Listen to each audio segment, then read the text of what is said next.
Would love to see your thoughts on the adrenal cocktails taking over TikTok lately. Okay. Adrenal cocktails seem to be at least a year old at this point, so maybe I'm a little late to the party, but yeah, there are quite a number of people on TikTok and Instagram promoting these as a way to replenish your depleted adrenal glands. Mostly pretty ladies with wellness, functional, holistic in their bios, but I did find this one from an actual dietitian. I've been drinking adrenal cocktails for about a year now, and they've made a huge difference in my digestion, my energy levels, and my recovery from exercise. Before we talk about these cocktails, we need to talk about the condition these cocktails supposedly treat: adrenal fatigue. The adrenal glands are part of the endocrine system. They secrete various hormones that influence a whole host of things, from sexual development to how we respond to stress. Adrenal fatigue is when these glands get a little bit sleepy, a little sluggish, and they don't function as they should. This can lead to a number of issues, a number of symptoms, most commonly fatigue and brain fog. And there are tests you can take to diagnose adrenal fatigue right in the comfort of your own home. There's only one problem.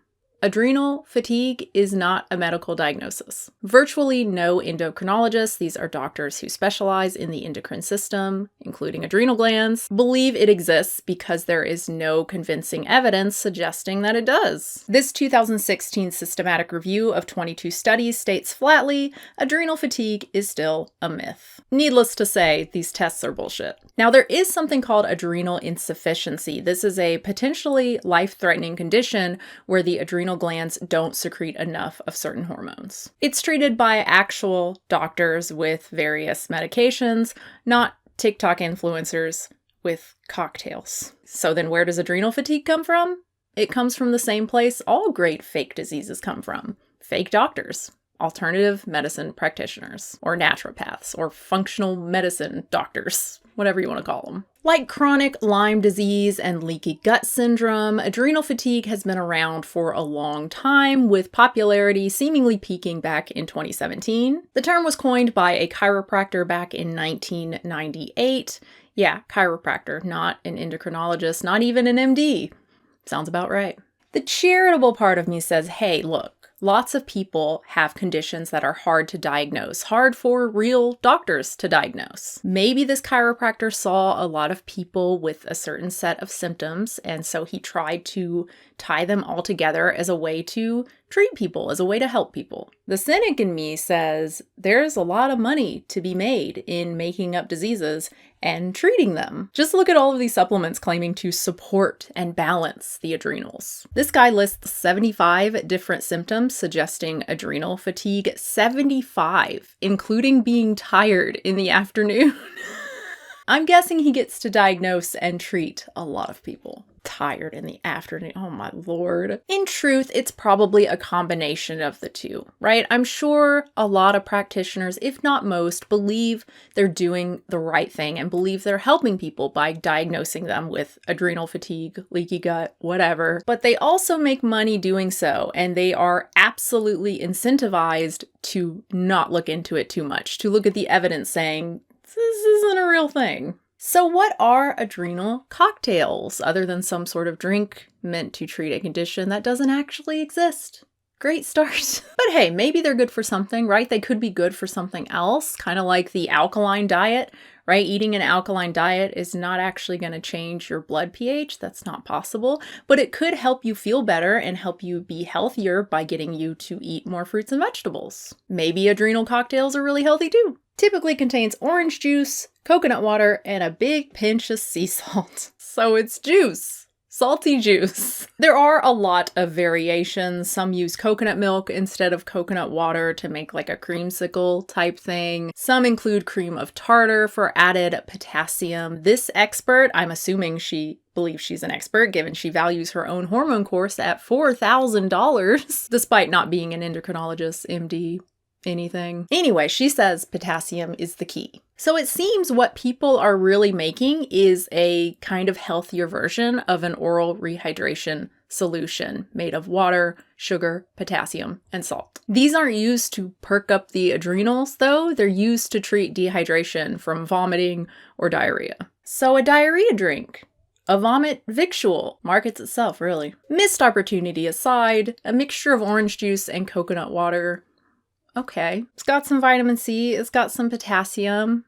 It's fine. It's not the healthiest thing, but certainly not unhealthy, certainly not harmful for most of us. Replenishing electrolytes, even if they don't need to be replenished, isn't harmful for most of us. The salt is weird considering most of us get plenty of salt, but a pinch of salt, it's fine. The real issue with homemade remedies like these and fake diseases like adrenal fatigue is that they keep people from getting actual help. If you think your symptoms are adrenal fatigue and orange juice is the cure, you're probably not going to see a doctor. And if you're not going to see a doctor, the doctor has zero opportunity to properly diagnose you and treat you. Fatigue, lightheadedness, feeling tired in the afternoon, these could be caused by 1,000 different things. They could also just be symptomatic of living a modern day lifestyle that doesn't prioritize sleep. But they could also be something more serious, especially if coupled with other symptoms. If you feel bad enough to seek treatment via TikTok, don't do that, please. Drink the adrenal cocktails if you want, but please see an actual doctor too. Thank you so much for watching, everybody. I hope you enjoyed it. I would love to know your thoughts on adrenal cocktails. Really interesting seeing a dietitian promote it. What happened there? This is why it's almost always the best course of action is to look for consensus. What's the consensus on adrenal fatigue? What's the consensus on vaccines, right? Because you can definitely find actual doctors, MDs, who are anti-vax, who think vaccinating for COVID is unnecessary or even dangerous. Anyway, like the video. If you did, subscribe, hit the bell. Thank you so much to my patrons at patreon.com/unnaturalvegan. I do post 2 exclusive videos there a month for $5 plus patrons. I have both exclusive videos up for September, including a fun Q&A where I answered questions from patrons, like 20 of them, 25 of them. Anyway, new video soon. Maybe on almond moms? That might be the next one. In defense of almond moms, I might call it. Okay, so I found this one after recording, and this has to be one of the craziest things I have heard in all of my years, critiquing and making fun of alt-med stuff. No offense to this lady, I'm sure she is lovely. Hey guys, I thought I would record while I make my morning water, which sounds silly, but I love to sip on mineral-rich water all day because it is so much more beneficial than just drinking plain water. If you are just drinking plain water all day, one, it's going to be flushing out all of the vital minerals that you're intaking from food. What? You ever wonder why you're peeing like a million times a day, but you're drinking a gallon of water? That's why. You actually should not be peeing nonstop, even if you're properly hydrated. Where did she hear that? Hey, if you're wondering why you're peeing so much when you're drinking a bunch of water, no one's wondering that. She's a holistic nutritionist. I hope to God she did not pay for some online course to call herself a holistic nutritionist because, man, they did her dirty. So a diarrhea drink. A vomit victual. I had to look that one up. What's a synonym for drink that starts with V?